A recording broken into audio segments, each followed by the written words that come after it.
I want to thank George Naughton and the Amherst Historical Society for asking me to speak today. Historians of the English Civil Wars of the 1640s and the trial of and execution of Charles I, which occurred in January of 1649, have long taken a great interest in the beautiful farming community of Hadley, just to the west of Amherst, Massachusetts, on the banks of the wide and beautiful Connecticut River. Why? Doesn't it seem odd? When, on that cold day in London, Charles's head was severed from his body with one well-aimed blow of the hooded executioner's axe, Hadley didn't even exist. Not for 10 more years would Hadley be settled in 1659. All throughout that decade, England had no king. First, it was a republic. Then, for several years, it was basically ruled by Oliver Cromwell and his protectorate, a standing army, and a parliament struggling to agree on how to govern. But by the time Hadley was incorporated in 1661, Cromwell had died, his son Richard had lacked his charisma, everything had fallen apart, and the king's son, Charles II, had been called back from his long exile in France and been restored to the throne. Let me return to my question. Why is 17th century Hadley of such interest to historians of that period? Because 3 of the men who served as judges of the king, there were originally something like 120 of them, but only 59 took the fateful step of signing the death warrant. 3 of those men wound up hiding in Hadley for a number of years, right on, if you know this area of Western Massachusetts, Route 9. They were hidden in the home of Hadley's first minister, the Reverend John Russell. The part of Route 9 that runs through Hadley, by the way, is called Russell Street in his honor. But now let's pay a little tribute to Amherst. Amherst, back in the years that regicides were being hidden at great risk to everyone who kept the secret of their whereabouts, because you could be killed for aiding and abetting a regicide, back then was actually part of Hadley. Amherst wasn't its own incorporated town until 1759, nearly 100 years after our story. So I say Amherst gets to share fully in Hadley's fame as the community that stood up to a king's desire to avenge his father. All 3 of the regicides who came to New England were never caught and died of natural causes.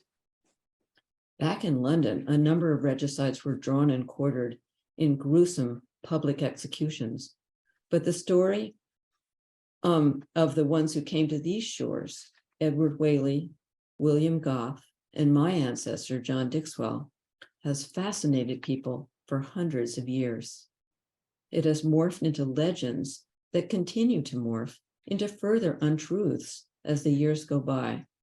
Particularly after the American Revolution, the story of the Angel of Hadley made its way into novels, operas, and short stories by the likes of Nathaniel Hawthorne and Sir Walter Scott, not to mention 20 or more other writers, poets, and painters along the way.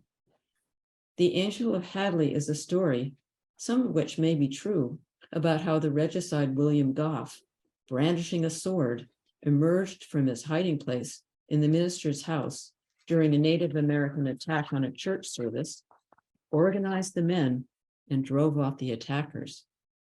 How much is truth? How much is fiction? It goes on being debated. What is certainly true, though, is that the regicides Whaley and Goff, major players in Oliver Cromwell's protectorate during the 11 years that England had no king, really were here in Hadley for quite a few years. We also know for a fact that my 7th great-grandfather, John Dixwell, joined them in Hadley for at least 6 weeks in the winter of 1665. It was more than 100 years before the United States was born. All the English settlers were British subjects, but enough of them were willing to be disloyal to King Charles II to keep the presence of the regicides in their midst a secret. But I want to start my talk about John Dixwell with the strange fact that I didn't know he existed until I was 28 years old. It is strange because he was part of something huge. As you already know, he was one of the 59 judges of Charles I, who found him guilty of betraying his own people and sentenced him to death. So I think my shock on learning about him and my puzzlement and almost resentment that my father had given me Dixwell as a middle name, it was his grandmother's middle name, maiden name, but chosen to say nothing about him, had the eventual effect of lighting a fire under me. It lit such a fire that I spent decades digging up every possible fact about him and ended up writing an entire book, not only about John Dixwell, but about my quest to learn his story. Here's how I did find out about John Dixwell. In 1980, I was in the beautiful reading room of the British Museum in London, and I was supposedly doing research for my master's degree in English literature, but my professors back in California had said, oh, it doesn't really matter. You don't have to write that paper. We'll give you your degree anyway. And I was sort of hurt. I thought, don't you want to read my brilliant paper? But in fact, the program, this was at Stanford University, was called the Terminal Master's Program. So you can see they kind of saw the master's candidates as kind of a disease in the corporate body of the English department. So as I was sitting there researching Virginia Woolf and, E.M. Forster and David Garnett, I thought, why should I write that paper? So I just chucked the whole idea. And then I thought, well, what am I going to do? This is a wonderful library. I started looking up old middle names in my family. They were old surnames.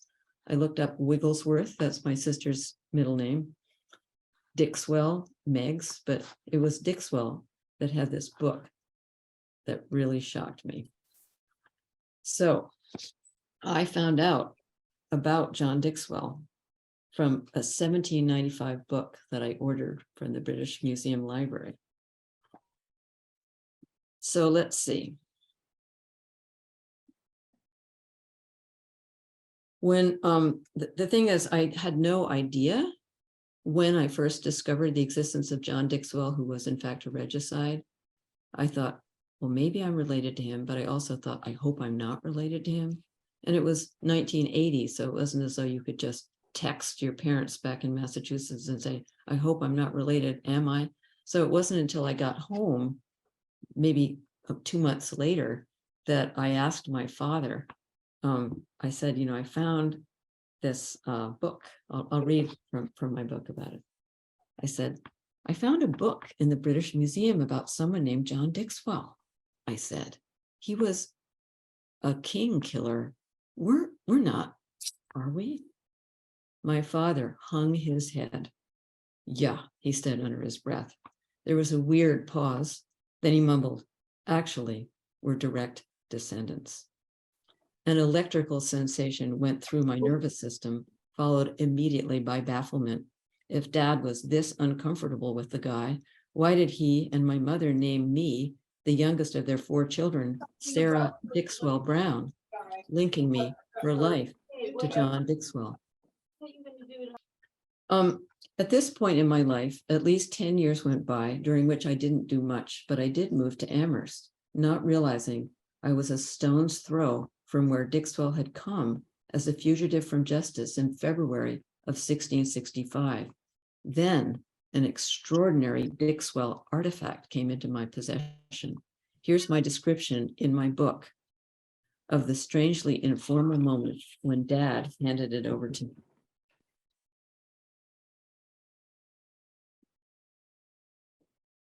There was nothing ceremonial about the moment I became the 9th generation to receive the key. Dad appeared in the kitchen where I was helping Mom peel potatoes, and he had something in one fist. You might as well have this. Your name is Dixwell, he said, his tone apologetic, as if he was about to burden me. He handed me something surprisingly dense, bundled up in a plastic produce bag from the local supermarket.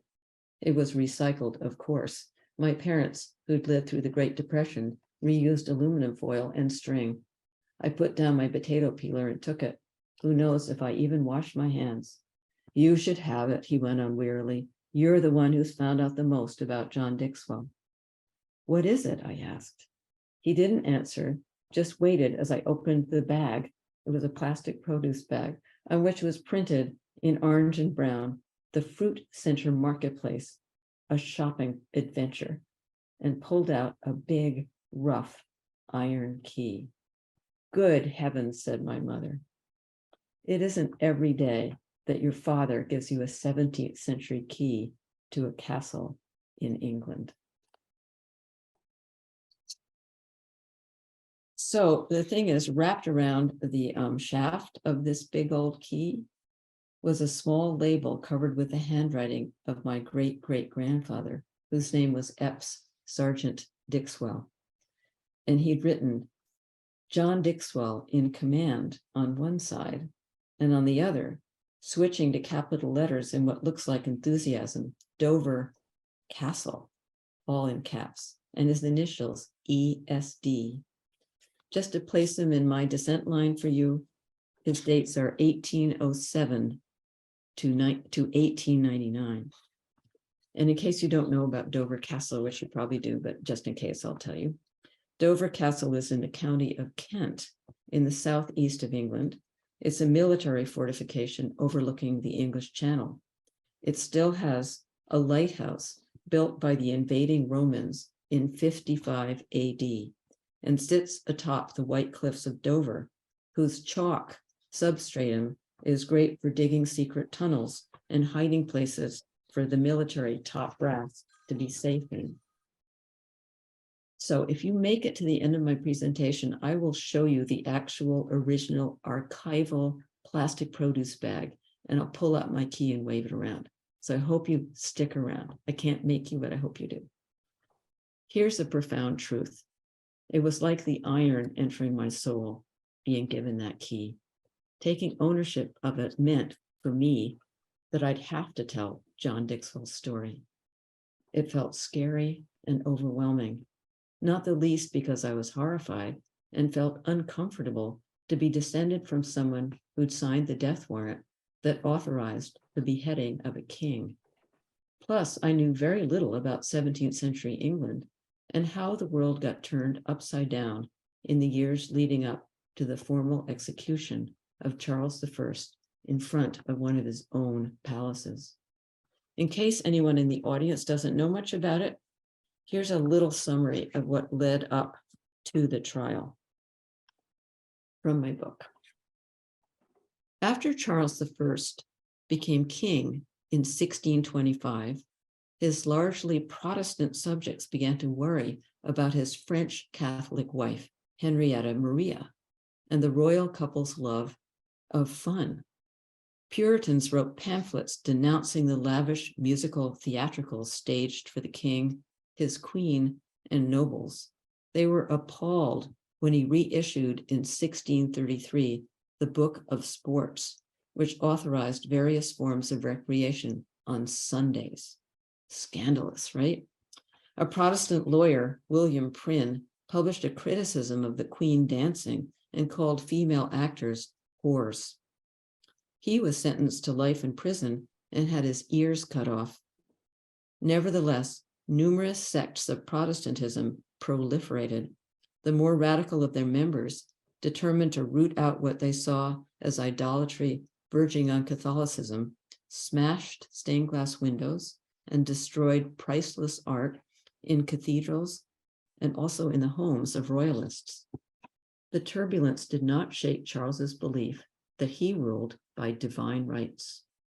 As king, he was second only to God in the great chain of being ordained by God since time immemorial, with everything from angels to earthworms in their appointed places. Charles thought absolute power over his subjects was not only his right, but also his duty. To subdue resistance to his increasingly tyrannical policies, he instigated not one, but 2 civil wars against his own people.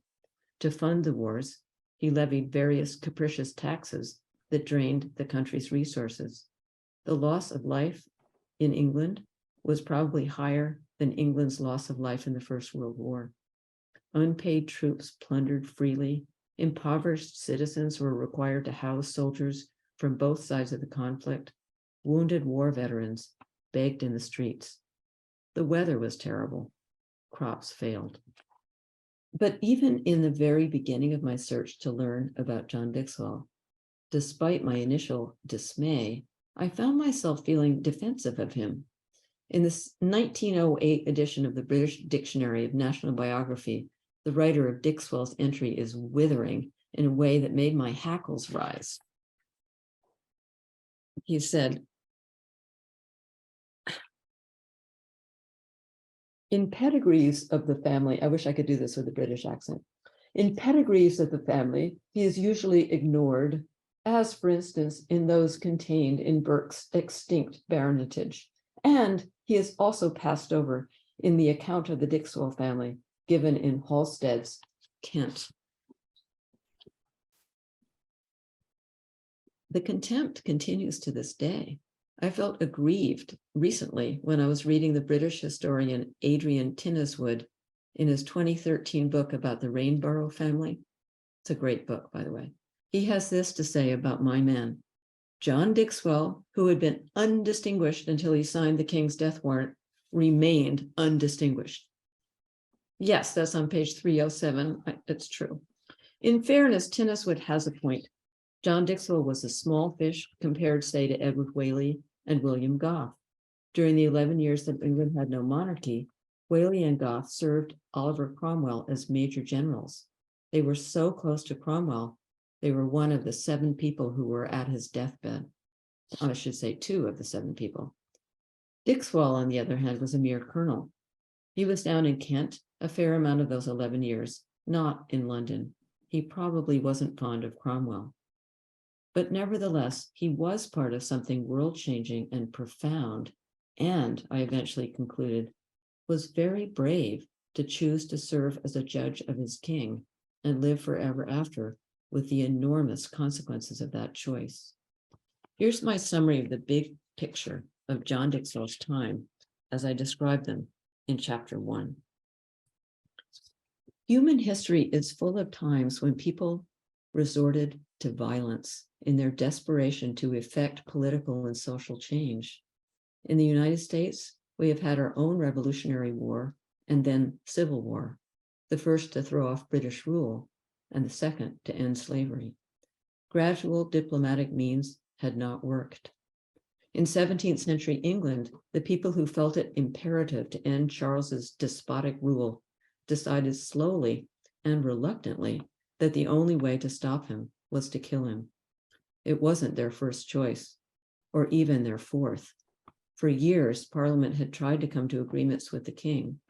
By the time they brought him to trial, the country had been through 2 civil wars and considerable chaos and suffering. In a way, the Regicide was just one in a sea of dramatic changes.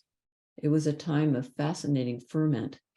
In the wake of the Protestant Reformation a century earlier, new religions sprang up and people questioned having a state-sponsored church. In the decade before the king was killed, there was an explosion of uncensored publishing of opinionated pamphlets. It was inexpensive and easy to spread new ideas. A young generation of lawyers brought their skills to contemplating not only how to limit or abolish the monarchy, but to restrict the powers of the state over the liberty of individuals. Ideas of religious tolerance and checks and balances on the powers of the king, parliament, and the army were ahead of their time, but a century later, they would inform the American Revolution. The framers of our own Constitution benefited from looking back at both what had and had not worked. On the day I encountered John Dixwell for the first time, I did not understand how world-shifting his beliefs were.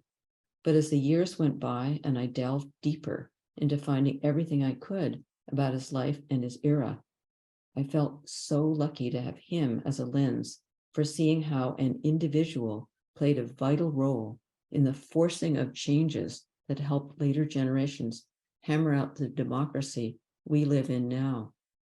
What were the particular circumstances of his journey from birth to death that shaped him into a person who acted so boldly?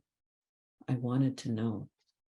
I spent decades researching and writing and rewriting this book.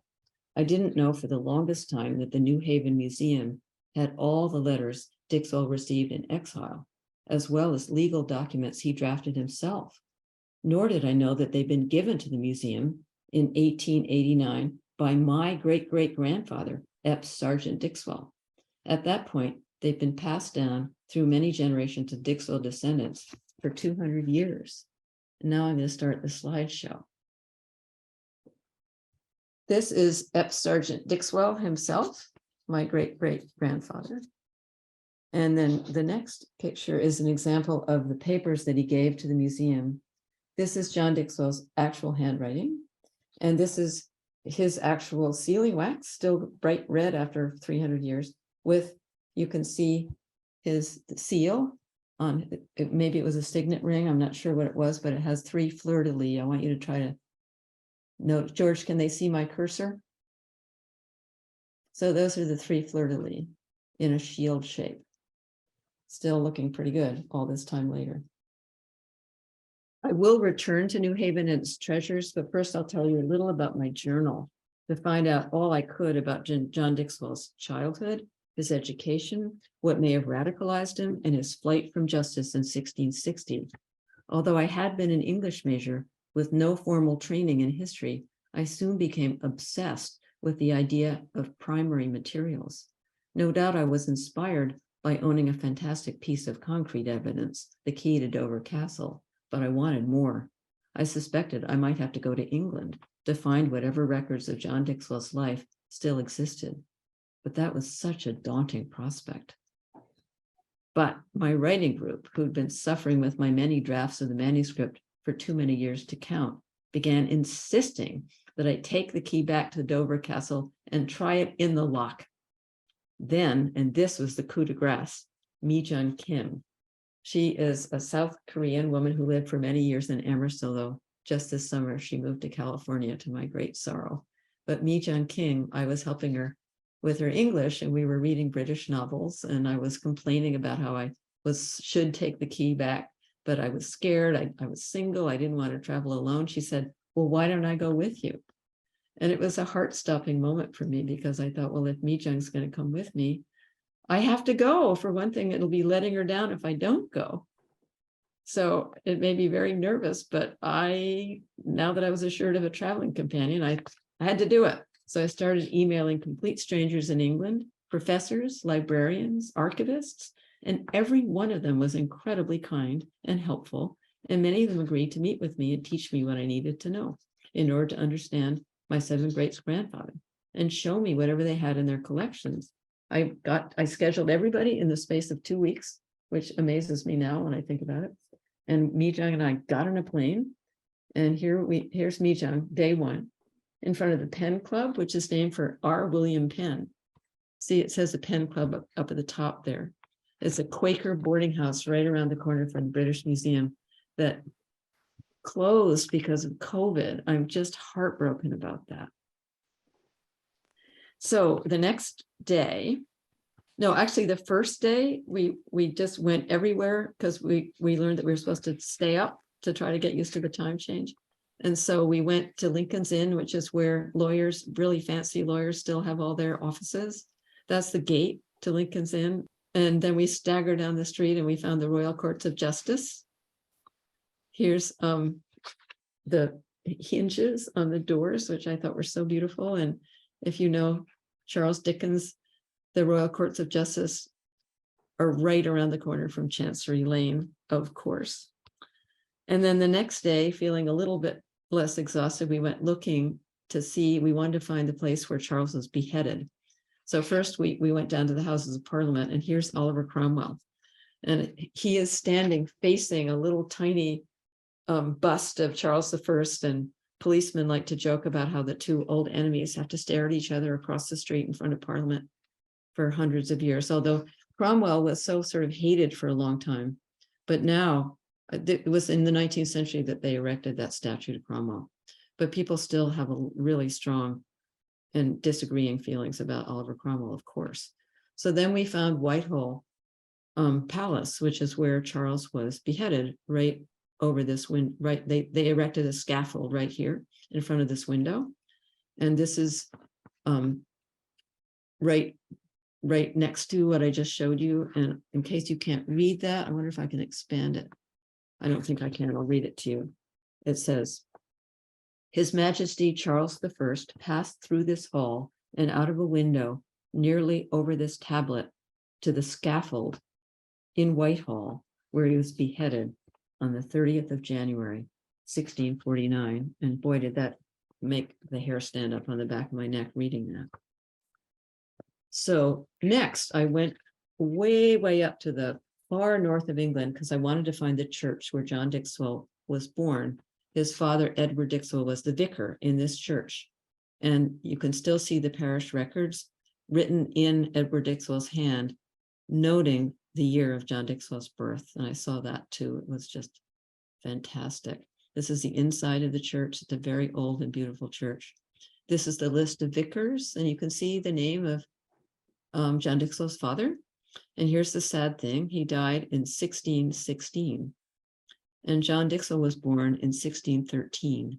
So he was only not quite 3 when he lost his father. Who knows if that's one of the things that contributed to what he eventually chose to do with his life. This is when his father died, there were already 6 little Dixwell children, and they had to split them up and send them off to various relatives. And John and his older brother, Mark, 4 years older than he, were sent down to their uncle Basil Dixwell, who not right away, but when they were maybe in their teens, inherited an enormous amount of money from he was a bachelor, and his uncle, John Hurdson, was a bachelor and was just filthy rich. And so when John Hurdson died, Basil Dixwell built this pile of bricks. It's called Broom Park. It cost him like millions of dollars to build it. This is the ceiling inside the Great Hall, which is not the ceiling that Basil Dixwell had put. He had everything in blue marble. But if you've heard of Lord Kitchener, who was in the Boer Wars in South Africa, Lord Kitchener was the last private owner of Broom Park. And he ripped out all the blue marble that Basil Dixwell had put in, which I think is a huge tragedy, and built this incredible sort of, I don't know, architectural people have to tell me what you'd call that style. Rococo, I don't know. It's just fabulous, isn't it? Then I took the key back to Dover Castle. I was a little nervous that they were going to confiscate my key, but they didn't. So that's my key, 6 inches long. That is the ceremonial keys that are still given to the constable of Dover Castle every time there's a new constable. I think when you're elected to be constable, it's a position you hold for life. So one key is 22 inches long and one key is 18 inches long. So you don't actually get to use the key or put it in your pocket, given how huge and heavy it is. But at Dover Castle, they really did feel that my key was, in fact, a key to Dover Castle, which is exciting. And then they took me to see the governor's apartment where John Dixwell would have lived. He was the governor of Dover Castle at the very end of the 11 years that England had no king. And on the front, it's called Constable's Gate. And on the front, you can see this little wooden balcony here. That was built in 1644. And the governor would have to stand on that balcony where he had a terrific view looking across the English Channel, because Dover is called the key to England because it's always where invaders come into England to conquer England. That's where the Romans came in. They came in through Dover and built their lighthouse in 55 AD. So John Dixwell would have, in fact, stood on that exact piece of wood and stared across the English Channel. Here's the exterior wall of Dover Castle. It's an enormous and amazing place. This is the church where John Dixwell would have been buried if he hadn't signed the death warrant for a king. His uncle Basil is there, and so is Mark Dixwell. Mark Dixwell was killed in the First Civil War, which could have been another thing that contributed to John Dixwell's willingness to kill a king. He lost his brother when he was maybe 29 or 30, and he became the sort of head of the family. he had to take care of his brother Mark's 5 children. But because there already was a little boy named Basil Dixwell, who was the firstborn, John Dixwell was never going to get any of that money. So maybe that contributed to his decision. You know, the laws of primogeniture, that he was never really going to have any of that enormous wealth that his brother had until he was killed in the war, and that his little nephew Basil was going to have. So instead of being buried in that church, he's buried in New Haven behind Center Church. In his first gravestone, he said he just wanted to have its initials on it because he thought it was going to get desecrated by British soldiers, which in fact it was. Who knows what they did to it. But in the 19th century, my great-great-grandfather's 2 brothers made a lot of money smuggling opium into China, I'm sorry to say. And so they wanted to build a really fancy gravestone. So you'll see here those 3 fleur-de-lis, right? That's John Dixwell's, coat of arms that he stamped on the blob of red hot sealing wax on the death warrant of Charles I. This is my drawing of it when I was in 1980, when I was 28 years old, that I put in my notebook when I was sitting in the British Museum. Now we're going to go abruptly to Hadley. This is a house in Hadley. It's only not nearly as old as the minister's house where he hid the regicides, but it is 1745, and it might resemble the house where the minister hid Gough, Whaley, and Dixwell. So I just wanted you to see that. These are the beautiful pastures all around Broome Park that I walked on when I was in England doing my research trip. But I think that we also have beauty where we live. These are the fields of Hadley, looking over to the Holyoke Range. This is a sheep that came and wanted to talk to me when I was hiking around Broome Park. Pretty beautiful sheep. This is a beautiful calf in Hadley. So I like to think maybe there was something about Hadley that was kind of familiar and comforting to John Dixwell, having lost everything. I like to think there was something comforting and familiar for John Dixwell in Hadley. But things remained so unsafe for Whaley and Gough. John Dixwell was able to go down and change his identity, but Whaley and Gough, because they'd been major generals, they had to hide their entire lives. They did die of natural causes, but to this day, we don't know where they're buried. But as you saw from that fancy gravestone, we do know where John Dixwell was buried. So he managed to change his identity. He moved down from Hadley to New Haven. He married not once, but twice. His first wife was Joanna Ling, and she and her husband, Benjamin Ling, a childless couple, sheltered Dixwell, who changed his name to James Davids. In their home, we don't know how long. When Benjamin died, Dixwell married Joanna Ling, and she died not long after. And that left him in a much better position than he'd been in since he left England. Now he had a house because he inherited all of Joanna Ling's stuff. He had about 800 or 900 pounds and quite a bit of land by New Haven standards. Of course, it was nothing to John Dixwell, who had been, I think, responsible for 5,000 acres around Broome Park. Then he married a woman 35 years younger named Bathsheba Howe, and they had 3 children. So John Dixwell became a father for the first time at the age of 66.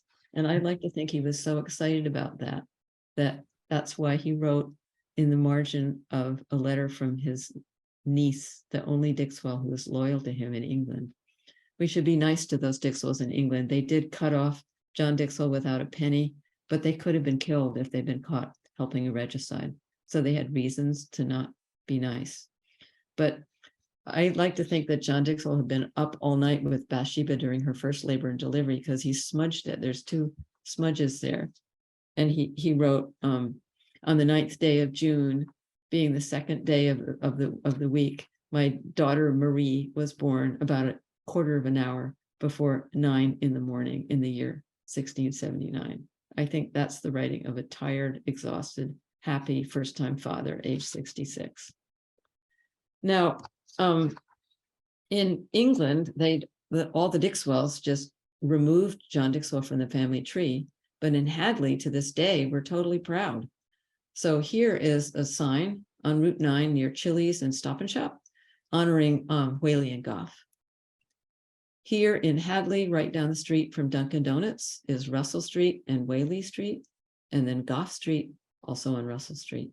So if you're ever walking down eating your donut, you should go look for all this stuff in Hadley. And if you walk even farther, no, first I'm going to show you the graveyard. This is where the minister, John Russell, is buried, beautiful tabletop graves that are weathering so much in acid rain. You can't read the tops very well, so somebody made a nice brass plaque as an exact replica of the words on Reverend Russell's grave. And then here, also on Route 9, is a stone marker. When I didn't know about this stone marker, but after my book was launched, somebody told me about it, and I went and photographed it. I put it on Twitter. I've become a Twitter fiend since my book was published, and it got 10,000 impressions in 5 days. So for whatever reason, people are really interested in Whaley and Goff still. This is a painting of the Angel of Hadley that I told you about earlier.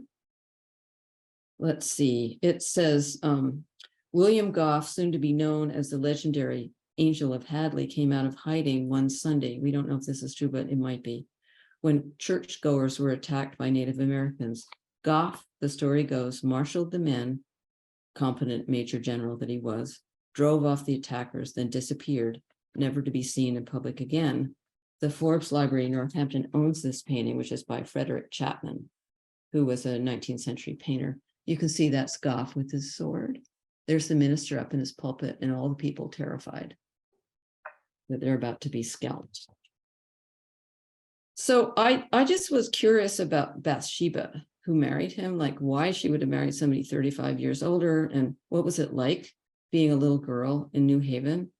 And it was pretty bad. I mean, one of the things, New Haven was the most strict of all the colonies. It wasn't part of the Connecticut colony for a long time. It was its own colony called the New Haven Colony. And it was settled by people who felt that the Massachusetts Bay Colony was too radical. I mean, was not Christian enough, I should say. So it was settled by Theophilus Eaton and John Davenport. And they were so strict that children who spoke back to their parents could be killed. They weren't. But what they did to scare little children is they'd make them stand in the center of New Haven with a noose around their necks for hours. So down in New Haven, where all this happened, you can see they do pay tribute to the regicides, although probably nobody knows why these streets are named that. They have cigar boxes, or did, with the Judge's Cave, which is one of the places where Whaley and Goff hid outside of New Haven. This is the church, and you can see John Dixwell's grave over here. And on the back of the church are plaques that look like gravestones in honor of Whaley and Goff. And I assume that was done because we don't know where they're buried, so they don't have tombstones. This is a beautiful tribute to Theophilus Eaton, who was that first governor who was so strict. And it was put up in 1938, as you can see over here. And it's like, why were they so interested in 1938 in the regicides and in early history? This is a tribute to Whaley. This is a tribute that looks, I put that on Twitter and I said, how come there's geese or swans on it? That's his coat of arms. So all these people in England said, those aren't geese and swans, those are whales. And that's why he's called Whaley. You see, that's the spout. And I didn't recognize their whales because they seem to have been bitten in half. But anyway, that happened. This is Goff's. I sent out a tweet about what his coat of arms means, and I don't know the answer yet. Bathsheba is buried in Middletown, Connecticut, in an ancient burial ground, and I was able to get the key and see her beautiful gravestone. This is a silver snuff box that the New Haven Museum has. It was probably made by John Dixwell's son, who became a silversmith. This is a sword that a second cousin, after my book came out, said that they had it in their family. Apparently, this is John Dixwell's sword that he gave to his son, John Dixwell. And I'm going to end my lecture with this picture of Gandhi and another couple of pictures. Often when I was researching in 2014, I would walk through Tavistock Square, where I visited Gandhi and thanked him for finding a non-violent way to gain independence. almost exactly 300 years after the regicide of Charles I. It was almost to the, it was in six, it was, that was 19, let's see, he was assassinated, I guess, in 1940. I got my dates wrong, I'm not going to say. Then I would stroll over to Virginia Woolf, who's also in Tavistock Square. And at the bottom of that, they have this little thing about how she wrote to the lighthouse. And it says, then, which is one of my favorite novels. Then one day, walking around Tavistock Square, Virginia Woolf wrote, I made up, as I sometimes make up my books, to the lighthouse in a great, apparently involuntary rush. Now, I certainly didn't make up my book in an involuntary rush. It took me 40 years from the moment I discovered John Dixwell for my book to come into being, but I really don't regret any of it. My last slide is a picture of the last John Dixwell in my branch of the family. His name was John Dixwell, and he died in 1931, childless. Today, although many people have Dixwell as a first or middle name, as far as I know, there is no one on the planet with the surname of Dixwell. I'm grateful I was able to tell the story of the first Dixwell to come to the New World, fleeing for his life. I don't want that story to disappear, as it disappeared in my branch of the family ever again. So thank you. That's the end. Okay, we are back to gallery view, at least for a moment. Fascinating. Can you say a little bit more about how you think the key was passed down through the generations? That your father knew something. Yes, and George, I did promise that if people lasted, I would show them the plastic produce bag that my father stored it in. I still keep it in this bag because, you know, it's just such an eccentric thing to do. But here's the key itself. It's really beautiful. I'll put it against the white of my wall so you can you see it? I see it. To answer your question, I think in the beginning, you know, you didn't want to be mentioned Dixwell, you know, until the American Revolution, right? So people sort of kept it. They did take the name Dixwell back the minute John Dixwell was buried, because you weren't, once he was dead, his relatives couldn't be punished anymore for what he did. So they took back the name Dixwell, but I think they kept a pretty low profile. But somehow the key got passed down. And then after the American Revolutionary War, people started to feel really proud of being connected to the regicides, whereas before, I think they'd kept a low profile. And I have a feeling that it might have been the publication of Ezra Stiles' book, which is that book I saw in the British Museum. This is a Google copy of that 1795 book. It came out in 1795. And I bet everybody who was descended from John Dixwell got a copy. It didn't do well as a book, but it was now telling the story of Whaley, Goff, and Dixwell in as much detail as you could as a researcher in the 1780s, right? And then there's just been more and more interest as time has gone on. You know, Princess Diana's brother wrote this, Killers of the King. These two TV guys in England wrote The King's Revenge about all the regicides. And then a book was written by a British guy, Matthew Jenkinson. This is called Charles the First Killers in America, and that's specifically about Whaley, Goff, and Dixwell. So it's interesting, the sort of interest rises and falls in the regicides. And in our family, apparently the key wasn't very important to the last three people that I'm pretty sure had it: my great-grandmother, my grandmother, and my father, because no one ever in our family told the story of John Dixwell. Does that answer your question, George? Yeah, and it sounds like in your book, you were very apprehensive about going over to England and being a descendant of a regicide, but it sounds as if English attitudes have not only mellowed, but in fact changed. So, you know, some people see Dixwell as an admirable person. But not completely. When we finally selected the cover, and the cover is in fact a beautiful oil portrait of Charles I. Ah, And so I got an angry tweet right away from New Zealand saying, such a beautiful man, such a beautiful face, such a beautiful life. Why put him on the cover of a book about one of his murderers? Well, hi, Elisa.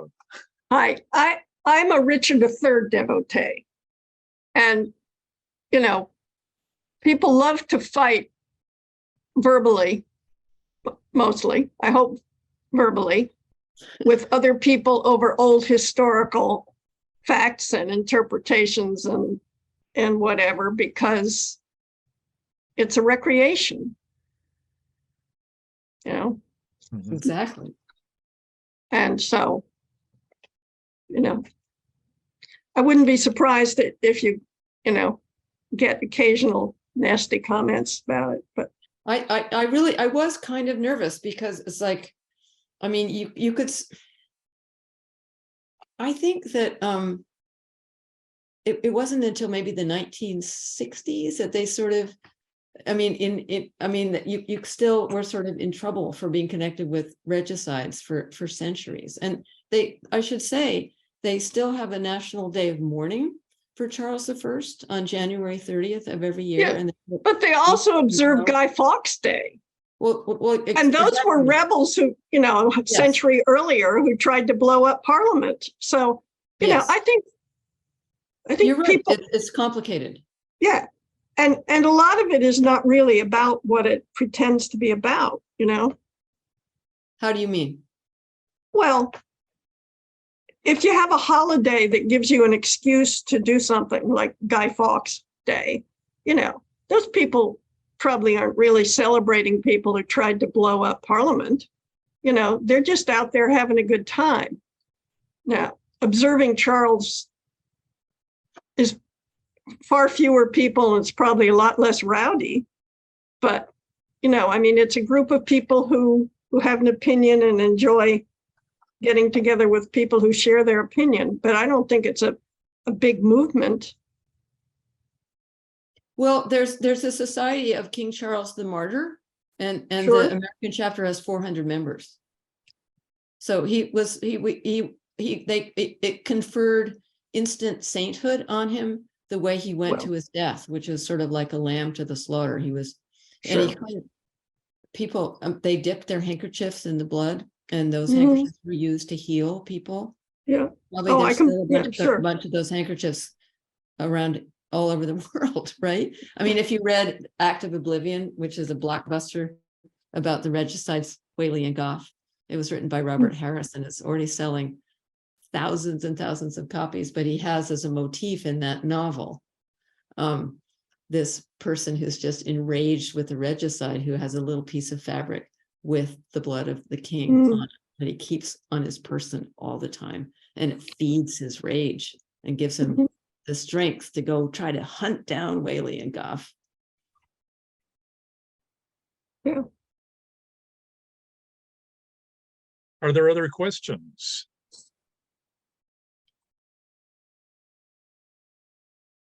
Or put, Can I ask a question?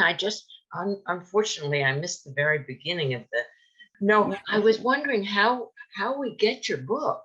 Oh, Amazon. We can get them from Amazon. Yes, but especially our first choice is for you to order it from Levelers Press, so you support small businesses instead of gigantic Amazon. Oh, but I should send you a postcard with all the information for ordering. So we can get the information for that. Yes, they'll get it to you in 2 days. Levelers Press is right in Amherst, and they're very efficient. I also just made an audiobook if people prefer that, but that's not up yet, but it should be up on audible.com within a few weeks. other questions or things to put in chat? If not, thank you for a fascinating narrative. And I can assure people that there's more in the book than Ms. Brown told us. So be sure to go out and buy the book and get, I'm not even sure it's the whole story, but more of the story. It isn't the whole story. It's not the whole story. And I'm certainly glad to have learned something. Researching. What, Elisa? I was just going to say, I'm certainly glad I had heard of the angel. And I always thought that was a pretty bogus story. So I'm glad to learn something real about him. Yeah, it might have happened in some form. It might have. Right.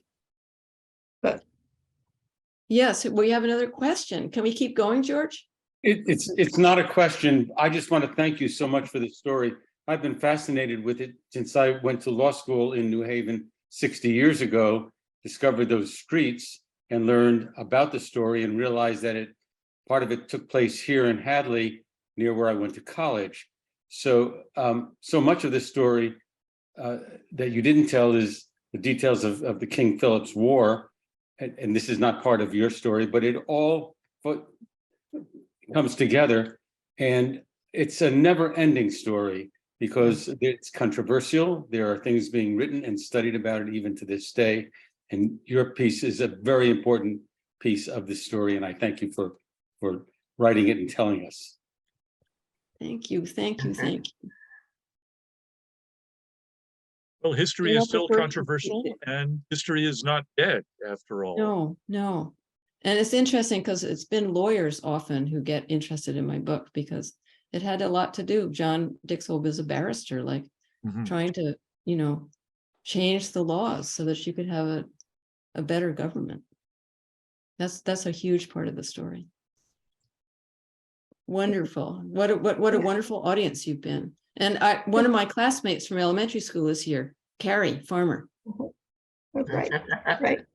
Well, I think it's fascinating that the relatives, even if they didn't presumably value the key very much, they kept it. Yes. Well, I I think mean- a lot of them did. I mean, what I think is so fun is that F. Sergeant Dixwell, I showed you his picture right at the very beginning of my slideshow. He wrote in his notes that went with the letters to the New Haven Museum, as far as we know, this silver snuff box is the only artifact that's come down from. So he was lying. He knew perfectly well that there was a key, but he just left it out. So I love that. So he obviously thought it was super special, but my dad, I mean, of all places to put it, in a plastic produce bag, it was probably in a shoebox, Mhm. So I have to decide what to do with it. At the moment, I have it in, because Mi Jung Kim was in this beautiful Korean pencil Oh, box, that's nice. Yeah. and it's red inside, it's red velvet. So that seems important. Yeah. But what to do with the key? Who do I give it to? I don't know. Hadley Historical Society? No, someone in my family. I've got kids and Oh. grandkids, Oh, all right. but they haven't got Dixwell as a middle name. Somebody has to do that, for goodness sakes. Get Barring that, you rebaptized. give it to your firstborn, I suppose. And Yes, yes. My firstborn definitely deserves it because she did all the endnotes in bibliography. She has a PhD.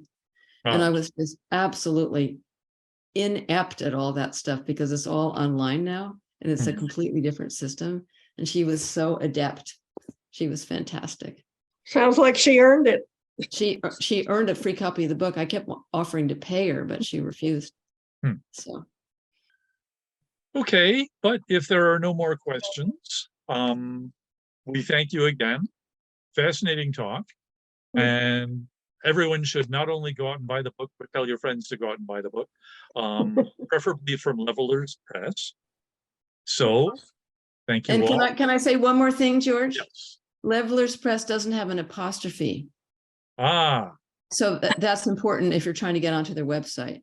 That's true. Just do it 2 L's, 3 L's in that word, Levelers Press, all one word, .com. And it'll take you right to the website where you can order the book. okay. Goodbye, everyone. Thank you. Thank you. Thank you.